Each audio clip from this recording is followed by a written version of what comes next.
Kerala Congress B chairman R ബാലകൃഷ്ണപിള്ളയാണ് ഇന്ന് view പോയിന്റിൽ. വെൽക്കം. മന്ത്രി കെ ബി ഗണേഷ് കുമാറിന് പാർട്ടിക്ക് വഴങ്ങാൻ തയ്യാറായാൽ മന്ത്രിയെ പിൻവലിക്കണം എന്ന ആവശ്യത്തിൽ നിന്ന് പിന്മാറാം എന്ന് മുഖ്യമന്ത്രി അറിയിച്ചതായി അറിയുന്നു. പാർട്ടിക്ക് വഴങ്ങി നിൽക്കുക അല്ലെങ്കിൽ വിധേയപ്പെട്ട് നിൽക്കുക എന്നതുകൊണ്ട് ചെയർമാൻ ഉദ്ദേശിക്കുന്നത് എന്താണ്? അത് ഉദ്ദേശിക്കുന്നത് എന്തെന്ന് വെച്ചാൽ, നമ്മൾ ഈ UDF-ന് ഒരു വലിയ തലവേദന ഉണ്ടാക്കരുതെന്നുള്ളതാണ് ആദ്യം മുതലുള്ള ഒരു ആഗ്രഹം. പക്ഷേ അത് UDF-ൻ്റെ നേതാക്കന്മാർ തന്നെയാണ് നശിപ്പിച്ചത്.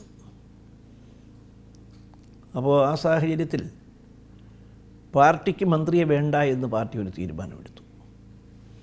ഉള്ളത് കൊണ്ട് ശല്യമാണ്. കാരണം ഞങ്ങളെ ആളുകളെ ഉപദ്രവിക്കുന്നു. പിന്നെ ഈ പേഴ്സണൽ സ്റ്റാഫും മറ്റുള്ളവരും ഇടച്ചിങ്കടികളൊക്കെ പൈസ പിരിച്ച് പാർട്ടിക്ക് എതിരായിട്ട്, അവരൊക്കെ പുറത്തുള്ളവരാണ്, പാർട്ടിയിലുള്ളവരൊന്നുമല്ല, പാർട്ടിയിൽ നിന്ന് പോയവരുടെ പാർട്ടി മെമ്പർഷിപ്പ് പോലും ഉള്ളവരല്ല.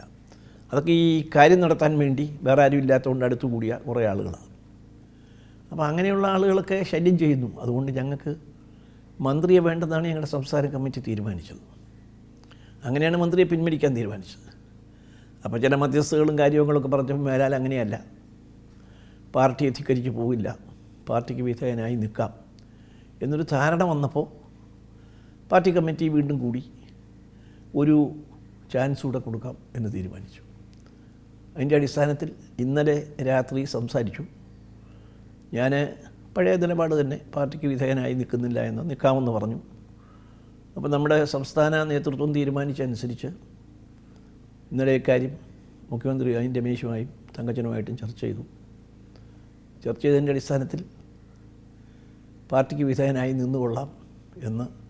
വിധേയൻ എന്ന് പറഞ്ഞാൽ മറ്റൊന്നുമില്ല, അതായത് ഒരു പാർട്ടിയുടെ മന്ത്രി ആ പാർട്ടിയുടെ കമ്മിറ്റിയെയും അതിൻ്റെ നേതൃത്വത്തെയും 100% ധിക്കരിച്ച് മുന്നോട്ട് ഒരു ചരിത്രം കേരളത്തിൻ്റെ രാഷ്ട്രീയ ചരിത്രത്തിലോ ഇന്ത്യയിലോ ഉണ്ടായിട്ടില്ല. അങ്ങനെ പോകാൻ കാരണമായത് ഈ ചിലരുടെ പേട്രണേജാണ്. ചിലർ ഇയാളെ പ്രോത്സാഹിപ്പിച്ചാണ്. ഞങ്ങൾക്കൊരു ചെറിയ കാര്യമുള്ളൂ, ഞങ്ങളൊരു കൂറുമാറ്റ നിരോധന നിയമം അനുസരിച്ചൊരു വിപ്പ് കൊടുത്താൽ മതി, അതോടുകൂടി കാര്യം തീരും. പക്ഷേ ഈ എണ്ണിച്ചൂട്ടപ്പം പോലുള്ള എണ്ണമേ ഉള്ളൂ നമ്മുടെ നിയമസഭയിൽ UDF-ലുള്ള ഭൂരിപക്ഷം എന്നുള്ളതുകൊണ്ട് ഞാനുണ്ടാക്കിയ UDF, കാരണം ആരും പോയി ഇനി അത് ജീവിച്ചിരിക്കുന്ന ഞാൻ മാത്രമേ ഉള്ളൂ, ഞാനുണ്ടാക്കിയ UDF അതിൻ്റെ ഒരു ചാൻസ് ഞാനായിട്ട് കളയരുത് എന്നാണ് 22 മാസമായി നമ്മുടെ ഒരു വിചാരം. അതായത് പുറം സ്വാധീനങ്ങൾക്ക് വഴങ്ങി ഒരു ഗ്രൂപ്പിൻ്റെ കോക്കസിൽ അകപ്പെട്ടിരിക്കുന്നു സംസ്ഥാന വനമന്ത്രി, അങ്ങനെയാണ് ചെയർമാൻ പറയുന്നത്. കോക്കസിൻ്റെ കയ്യിലാണ്, അതിന് സംശയമില്ല. ഗ്രൂപ്പെന്ന് പറയാനൊക്കത്തില്ല. ഞങ്ങളുടെ പാർട്ടിയിൽ നിന്ന് ആരും ഇല്ലല്ലോ. ഞങ്ങളുടെ പാർട്ടിയിൽ നിന്ന് ഏതെങ്കിലും 14 ജില്ലാ പ്രസിഡന്റുമാരോ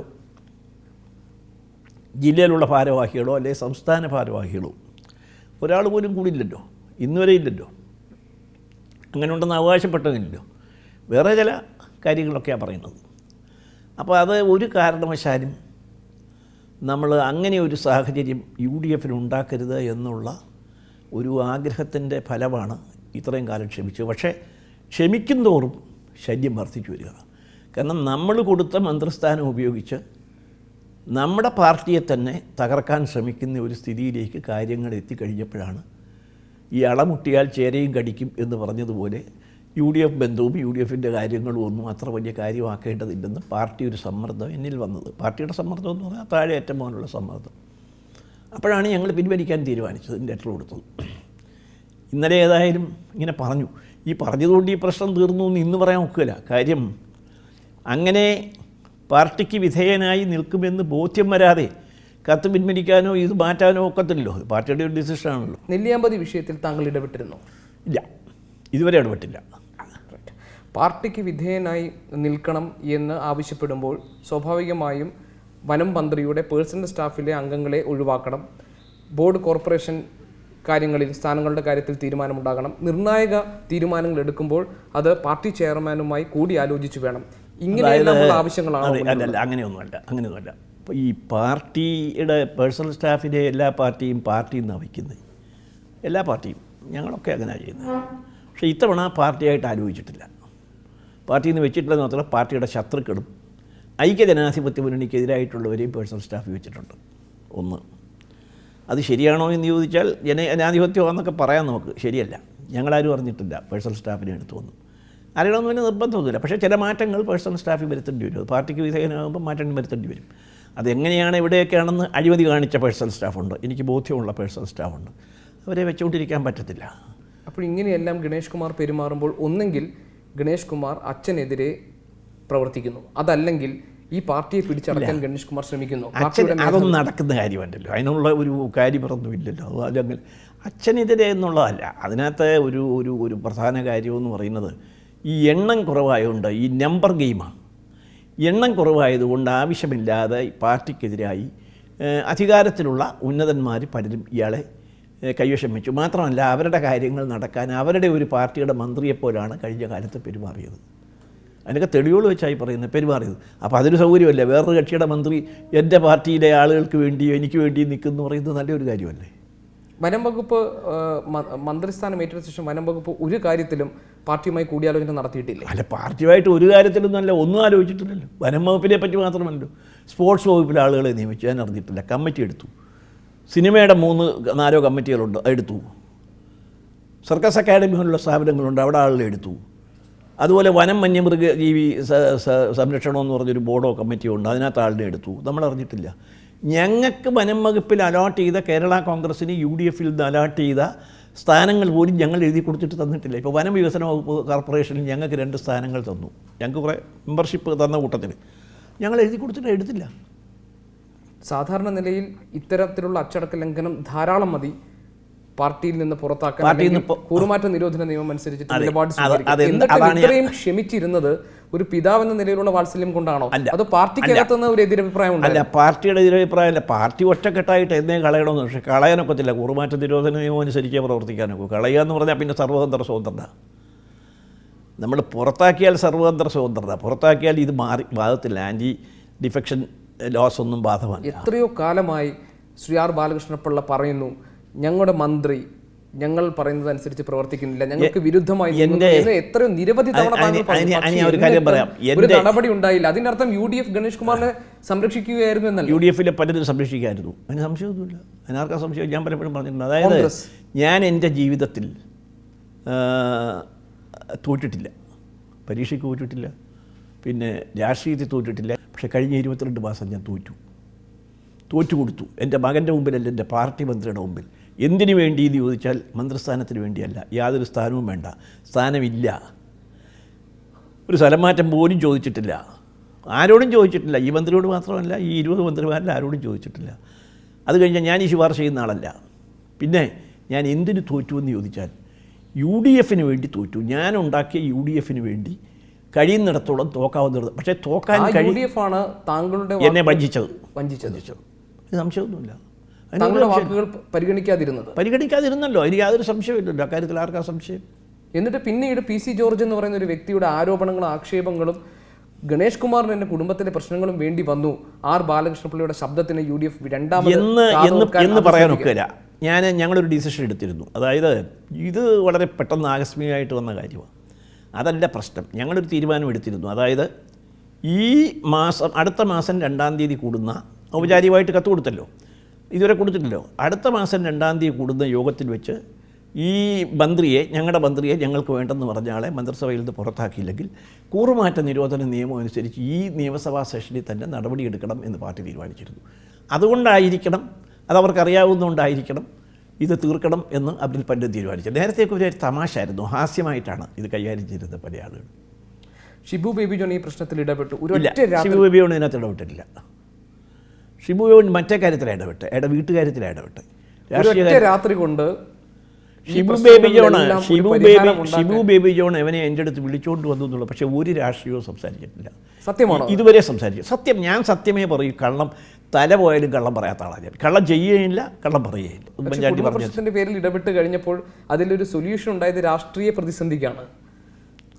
രാഷ്ട്രീയ പ്രതിസന്ധിക്ക് സൊല്യൂഷൻ ഉണ്ടാകാനും അതൊരു കാരണമായിട്ടുണ്ട്.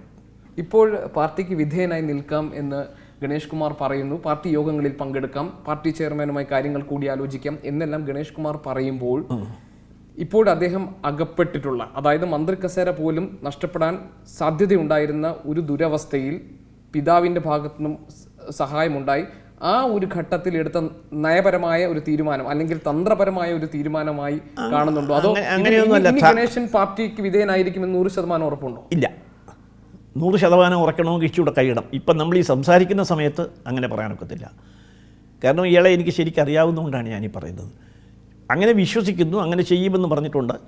അങ്ങനെ ചെയ്തില്ലെങ്കിൽ മന്ത്രി കസേര കാണുകയില്ലെന്നുള്ള അല്ലാതെ വേറെ കുഴപ്പമൊന്നുമില്ല. നുണ പറയാത്ത, ഉറച്ച നിലപാടിലെടുക്കുന്ന, തോറ്റുകൊടുത്തിട്ടില്ലാത്ത അച്ഛൻ്റെ മകനാണ് ഗണേഷ് കുമാർ.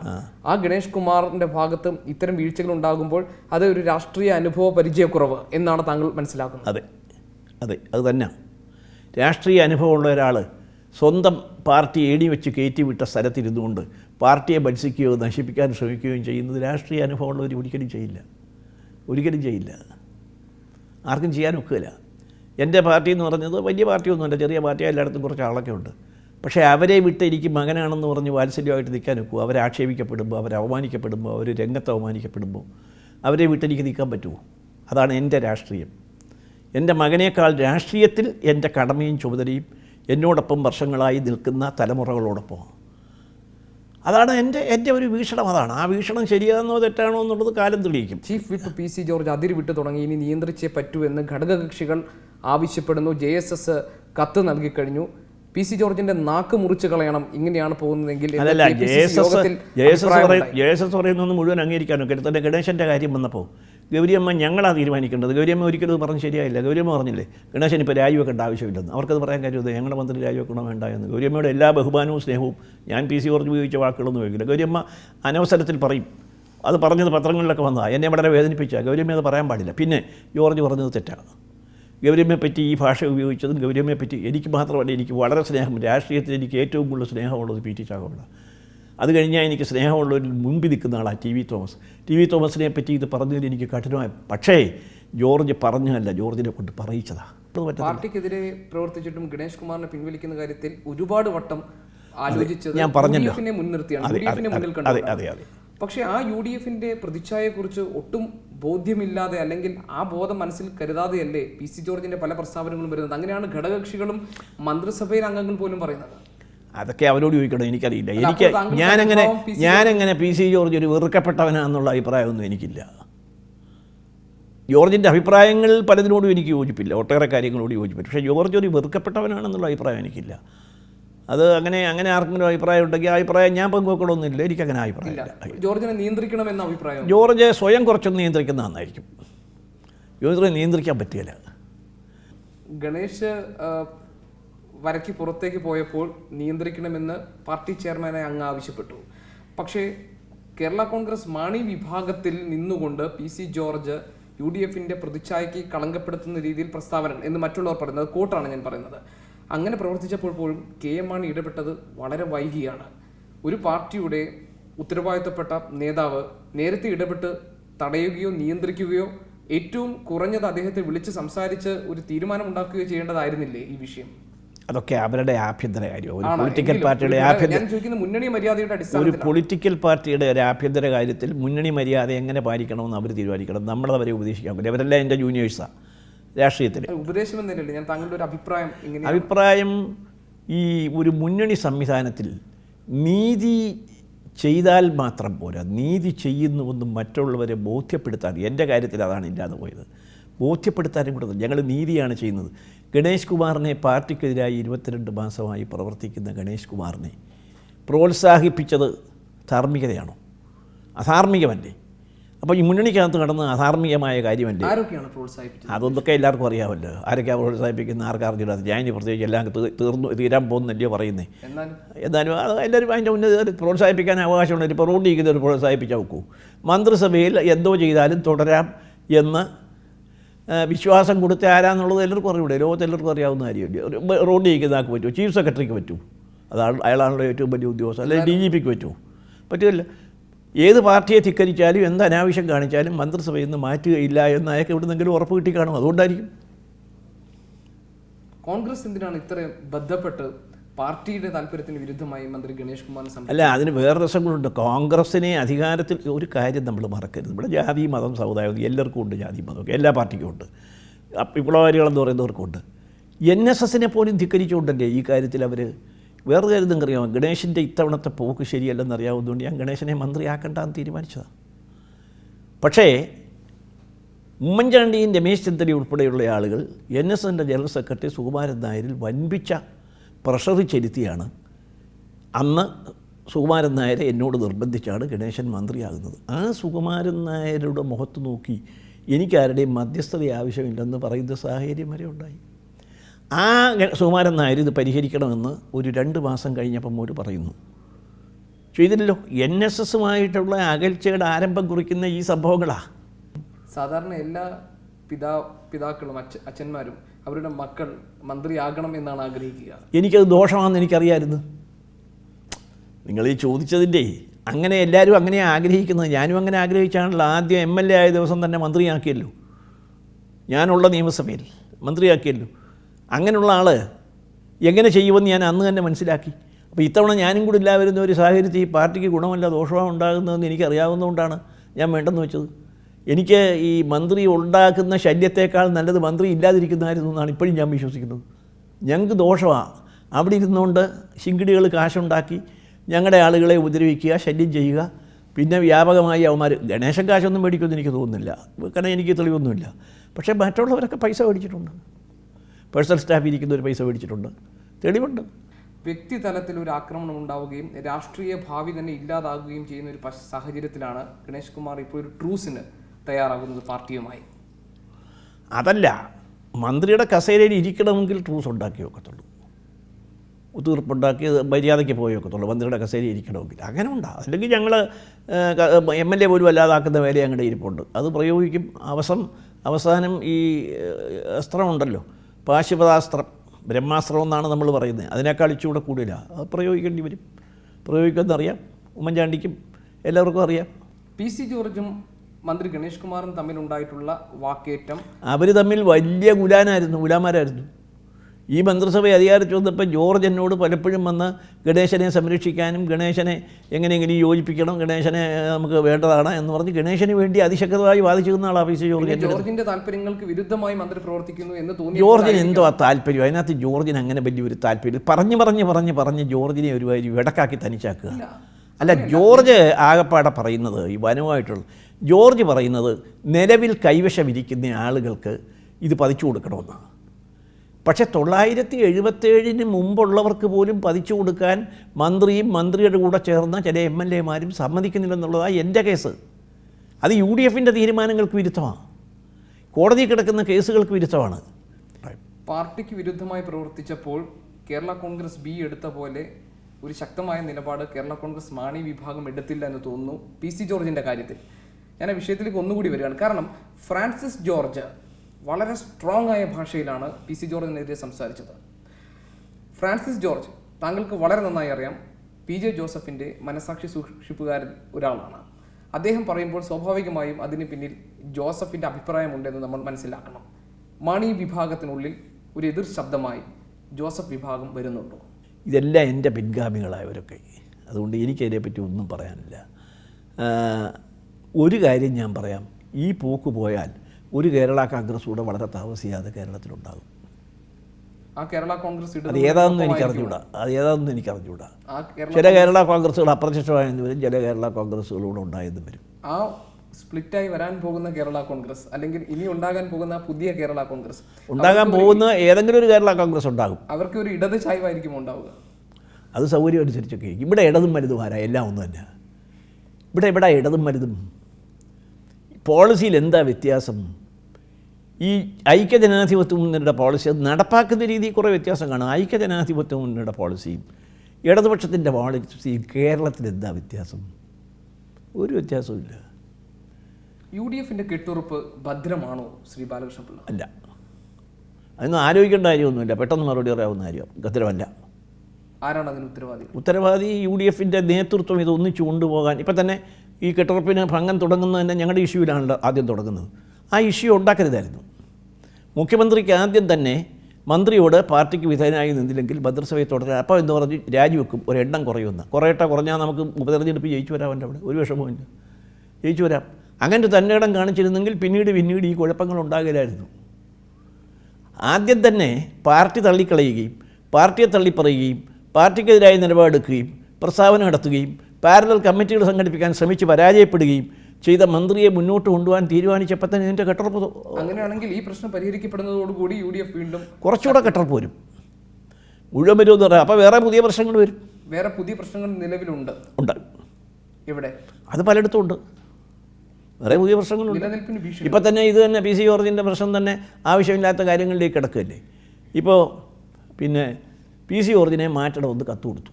ഞാൻ തിരിച്ചങ്ങോട്ട് ചോദിക്കുക, നടക്കാതിരിക്കുന്നില്ല, കൊടുത്തു. മാണി PC ജോർജിനെ മാറ്റാൻ തീരുമാനിച്ചു. PC ജോർജ് മാറിയില്ലെങ്കിൽ എന്ത് ചെയ്യും മുഖ്യമന്ത്രി? ഗണേശൻ്റെ കാര്യം സംഭവിക്കും. ഇതെല്ലാം സപ്പോസാണ്. ഗണേശനെ മാറ്റണമെന്ന് ആവശ്യപ്പെട്ട് 22 മാസക്കാലം അയാളെ പ്രോത്സാഹിപ്പിച്ച് കൊണ്ടുവരുന്നു. മാണി മാറ്റണമെന്ന് ആവശ്യം. പക്ഷേ അവിടെ ഒരു പ്രശ്നമുണ്ട്. ഞങ്ങൾ മാറിയാലും ഈ ഗവൺമെൻറ് ഒന്നുമില്ല, കാരണം അയാളെയും പിടിച്ച് കൈവശം വെച്ചിരിക്കുക, ഒരാൾ പോയാലും ഭരിക്കാം. പക്ഷേ മാണിയുടെ കയ്യിൽ എണ്ണം കൂടുതലുള്ളതുകൊണ്ട് മാണി പറയുന്നത് കേൾക്കേണ്ടി വരും. അതാണ് തമ്മിലുള്ള കണക്ക് ശാസ്ത്രത്തിലെ വ്യത്യാസം. ഇപ്പം JSS പറയുന്നത് കൊണ്ടൊന്നും JSS മുന്നണിയിൽ നിന്ന് പോയാലും ഒന്നും മുന്നണിയുടെ എണ്ണത്തിലൊന്നും കുറവ് വരുന്നില്ലല്ലോ. അപ്പം JSS എഴുതി കൊടുത്തപ്പം മാറ്റണമെന്ന് മാണി പറഞ്ഞാൽ മാറ്റും. പക്ഷേ ബാലകൃഷ്ണപിള്ള പറഞ്ഞാൽ മാറ്റുകയില്ല. ബാലകൃഷ്ണപിള്ളയുടെ എണ്ണമില്ല. അവിടെയാണ്. അങ്ങനെ നോക്കിയാലൊക്കത്തില്ല, അങ്ങനെ പോയാലൊക്കത്തില്ല. അപ്പോൾ പല ഘട്ടങ്ങളിലും NSSനെ മുഖ്യമന്ത്രി വഞ്ചിച്ചു. മറ്റൊരു തരത്തിൽ വഞ്ചിച്ചു എന്ന് അവർ പറയുന്നു. ഞാനും പറയുന്നു. NSSന് താല്പര്യമുള്ള ആളാണ് KPCC അധ്യക്ഷൻ രമേശ് ചെന്നിത്തല. നമുക്കറിയാം. എന്ന് ആയിരുന്നു എന്ന് പറയുന്ന ശരി. ഗണേശ്, പക്ഷേ ഒരു കാര്യമുണ്ട്, നിങ്ങൾ മറക്കരുത്. NSSും SNDPയുടെ നേതൃത്വവും എനിക്ക് വല്ലാണ്ട് പിന്തുണന്നു. എനിക്കത് നന്ദിപൂർവ്വം സ്മരിക്കാതിരിക്കാൻ കഴിയില്ല. എൻ്റെ ഭാഗമാണ് ശരി എന്ന് വളരെ പരസ്യമായി. ആ NSS ഇല്ലെങ്കിൽ, NSS ഇല്ലാത്ത SNDP ഇല്ലാത്ത ഒരു കാലഘട്ടത്തിലും കേരളത്തിൽ ഐക്യജനാധിപത്യ മുന്നണിയോ അല്ലെങ്കിൽ അതിൻ്റെ പഴയ വിഭാഗമായ ജനാധിപത്യ മുന്നണിയോ ഐക്യമുന്നണി എന്നാണ് പറയുന്നത്, ഐക്യമുന്നണിയോ കേരളം ഭരിച്ചിട്ടില്ല. ഇനി ഭരിക്കാനും പോകുന്നില്ല. NSSനെ വെറുപ്പിച്ചുകൊണ്ട് ഒരു രാഷ്ട്രീയം കോൺഗ്രസ് നേതൃത്വം കൊടുക്കുന്ന മുന്നണിക്ക് കേരളത്തില്ല. ചെറുപ്പക്കാർ പിള്ളേരൊക്കെ പറയുന്നുണ്ട് ഉത്തരം താങ്ങുന്ന പല്ലിയ എന്നൊക്കെ NSSനെ പറ്റിയും SNDPയെ പറ്റിയും പറഞ്ഞിട്ടുണ്ട്. പക്ഷേ ഈ ഉത്തരം താങ്ങുന്ന പല്ലികളാണ് അവർക്ക് നാക്കുണ്ടാക്കി കൊടുത്തു അവരെ നിയമസഭയിൽ അയച്ചതുമെന്ന് താമസിയാതെ ബോധ്യപ്പെടും. അങ്ങനെയാണെങ്കിൽ എല്ലാ കാലത്തും കോൺഗ്രസുമായി നല്ല ബന്ധം പുലർത്തിയിരുന്ന UDF രൂപപ്പെടുത്തിയ പ്രമുഖരിൽ ഒരാളായ താങ്കളെ ഈ രീതിയിൽ അവഗണിക്കണമെങ്കിൽ അതിനൊരു കാരണം വേണ്ടേ? എന്നോട് ഈ വഞ്ചനയും ചതിവും ചെയ്യരുതായിരുന്നു. ഞങ്ങളുടെ മന്ത്രിയെ, ഞങ്ങൾ പറഞ്ഞാൽ കേൾക്കാത്ത മന്ത്രിയെ വെച്ചുകൊണ്ടിരിക്കണമെന്ന് ഇവർക്ക് ഇത്ര നിർബന്ധം എന്താ? ഗണേഷ് കുമാറിന്റെ ഭാര്യ യാമിനി തങ്കച്ചി എഴുതി തയ്യാറാക്കിയ ഒരു പരാതി കൊടുത്തുവെന്നും, എന്നാൽ പരാതി ഒന്നും കൊടുത്തിട്ടില്ല. പരാതി കൊണ്ടുപോയത് ശരിയാ, പക്ഷേ കൊടുത്തിട്ടില്ല. പരാതി എഴുതി കൊണ്ടുപോയി എന്ന് ഉമ്മൻചാണ്ടി തന്നെ പറഞ്ഞല്ലോ. അത്രയും. ഗണേഷ് കുമാറിന്റെ ദാമ്പത്യം തകർച്ചയുടെ ഒരു അവസാന ഘട്ടത്തിലാണെന്ന് മാധ്യമങ്ങൾ പറയുന്നു. തകർന്നു കഴിഞ്ഞു. അവർ പിരിഞ്ഞു, എഗ്രിമെൻ്റ് ഒപ്പിട്ടു. ഇപ്പോഴും മുൻകോപം, ഒരു ഷോർട്ട് ടെമ്പേർഡ് ആണെന്ന് കേട്ടിട്ടുണ്ട്. പ്രത്യേകിച്ച് ഗണേഷ് കുമാറിന്റെ വിഷയം വന്നപ്പോൾ അദ്ദേഹത്തിന്റെ പേഴ്സണൽ സ്റ്റാഫ് പ്രദീപ് കുമാറിനെ വീട്ടിൽ കയറി അടിച്ചു എന്നുള്ള ആരോപണം. അത് ഇനി അവൻ അടികൊള്ളുണ്ടവനാ. അതിപ്പോൾ അടിയൊന്നും അവൻ്റെ അവസാനിച്ചെന്ന് എനിക്ക് തോന്നുന്നില്ല. വാളകം സ്കൂളിലെ അധ്യാപകനായിരുന്ന കൃഷ്ണകുമാറിൻ്റെ കാര്യത്തിൽ, ആ വിഷയത്തിൽ താങ്കൾക്കും മകനുമെതിരെ ആരോപണങ്ങൾ ഉണ്ടായല്ലോ. എന്ത് കാര്യത്തിന്? ഇവൻ എൻ്റെ പേഴ്സണൽ സ്റ്റാഫിൽ 5 കൊല്ലം നിന്നതാണ്. ഇവന് സ്കൂളിൽ ഞാൻ ജോലി കൊടുത്ത, അവൻ്റെ ഭാര്യയ്ക്കും ജോലി കൊടുത്തു. പിന്നെ എന്തുകൊണ്ടാണ് ഇങ്ങനെ ഒരു ആരോപണം വന്നത്? അതവൻ്റെ ഭാര്യ മോശക്കാരിയായിപ്പോയി, അതുകൊണ്ടാണ്. രാഷ്ട്രീയത്തിൽ ഒരിക്കലും തോറ്റുകൊടുക്കാൻ തയ്യാറായിട്ടില്ലാത്ത വ്യക്തിയാണ് ആർ ബാലകൃഷ്ണപിള്ള. പക്ഷേ ഒരുപാട് തിരിച്ചടികൾ ഉണ്ടായിട്ടില്ലേ? ഒന്ന്, പഞ്ചാബ് മോഡൽ പ്രസംഗത്തിന്റെ പേരിൽ പഞ്ചാബ് മോഡൽ മന്ത്രിസ്ഥാനം അത് ഞാൻ രാജിവെച്ചാണല്ലോ. കൂറുമാറ്റ നിരോധന നിയമത്തിന്റെ അത് ഞാൻ വേണ്ടെന്ന് വെച്ചത് ഞാൻ ഇലക്ഷനിലേക്ക് പോകുന്ന തീരുമാനിച്ചാൽ ഞാൻ കൂറുമാറിയില്ല. കേരളത്തിന്റെ രാഷ്ട്രീയത്തിൽ ആദ്യമായി അഴിമതിയുടെ പേരിൽ ജയിൽ ശിക്ഷ. അഴിമതിയുടെ പേരിലല്ല. അങ്ങനെ അഴിമതിയൊക്കെ ഒരു കേസില്ല, ഗൂഢാലോചനയാണ്. അഴിമതിക്ക് കേസേ ഇല്ല എൻ്റെ പേര്. ആ ജഡ്ജ്മെൻറ്റ് മേടിച്ചൊന്ന് വായിച്ചു നോക്കിയാൽ മതി. ഞാൻ പൈസ കെട്ടെന്ന് അച്യുതാനന്ദൻ പോലും പറഞ്ഞിട്ടില്ല, ഒരു കോടതിയിലും പറഞ്ഞിട്ടില്ല, പോലീസ് ചാർജുമില്ല. ഞാൻ പൈസ കെട്ടെന്ന് ആരും പറഞ്ഞിട്ടില്ല. ഉമ്മൻചാണ്ടി നിയമസഭ പറഞ്ഞു. ആർ ബാലകൃഷ്ണപിള്ള മോട്ടിച്ചു എന്ന് പറഞ്ഞ ആരും വിശ്വസിക്കില്ല എന്ന് ഉമ്മൻചാണ്ടി നിയമസഭയിലും പറഞ്ഞു. ഇതൊരു കളങ്കമല്ലേ? അല്ല. ഗണേഷ് കുമാർ മാന്യനായ വ്യക്തിയും മാന്യനായ മന്ത്രിയുമാണോ? മകനെന്നുള്ള നിലയ്ക്കും മന്ത്രി എന്നുള്ള നിലയ്ക്കും ഒന്നും ഞാൻ മറുപടി പറയുന്നില്ല. പക്ഷേ എന്നെ വിട്ടുപോകാതെയും എന്നെയും പാർട്ടിയെയും നശിപ്പിക്കാനും വിട്ടുപോകാതെ നിൽക്കാനും ശ്രമിച്ചിരുന്നെങ്കിൽ ഗണേഷ് കുമാറിന് കുറേ കൂടെ രാഷ്ട്രീയത്തിൽ ഒരു അതീശത്വം ലഭിക്കുമായിരുന്നു എന്ന് വിശ്വസിക്കുന്ന ആളാണ് ഞാൻ. ആർ ബാലകൃഷ്ണപിള്ള എന്ന രാഷ്ട്രീയക്കാരനെ കുറിച്ച് ഒരുപാട് മിത്തുകൾ കൂടി പ്രചരിക്കുന്നുണ്ട്, പല കഥകൾ കേൾക്കുന്നുണ്ട്. അതിൽ കേട്ട ഒരു കഥ, ജാതകപ്രകാരം താങ്കളുടെ വാർദ്ധക്യകാലത്ത് ആരാലും സഹായമോ തുണയോ ഒന്നുമില്ലാതെ ഒറ്റപ്പെട്ട് കഴിയേണ്ട ഒരു അവസ്ഥ ഉണ്ടാകുമെന്നും അതിൻ്റെ പേരിൽ താങ്കൾ കൊട്ടാരക്കര ഗണപതി ക്ഷേത്രത്തിൽ പ്രത്യേക പൂജകളൊക്കെ നടത്തിയെന്നതാണ്. ഇതിലൊക്കെ എന്തെങ്കിലും വാസ്തവമുണ്ടോ? ഒരു വാസ്തവമില്ല. ജാതകപ്രകാരം ഒരു കാര്യമുണ്ട്. അതായത് സ്വത്തുക്കൾ ഒരുപാട് നശിപ്പിക്കുന്ന ഒരു ജാതകമാണ് എൻ്റെ. എന്ന് വെച്ചാൽ ബാക്കിയെല്ലാം എനിക്ക് ഗജകേസരി യോഗമുണ്ട്, ചക്രവർത്തി യോഗമുണ്ട്, മറ്റ് ഘടകങ്ങളൊക്കെ വളരെ മുമ്പിലാണ്. ഒരിക്കലും പട്ടിണി കിടക്കുമെന്നോ ഒരിക്കലും കഷ്ടപ്പെടുമെന്നോ ഒറ്റപ്പെടുമെന്നോ ഒന്നും എൻ്റെ ജാതകത്തിലൊന്നുമില്ല. വളരെയധികം ശ്രീ ആർ ബാലകൃഷ്ണപിള്ള ഈ തുറന്ന സംഭാഷണം.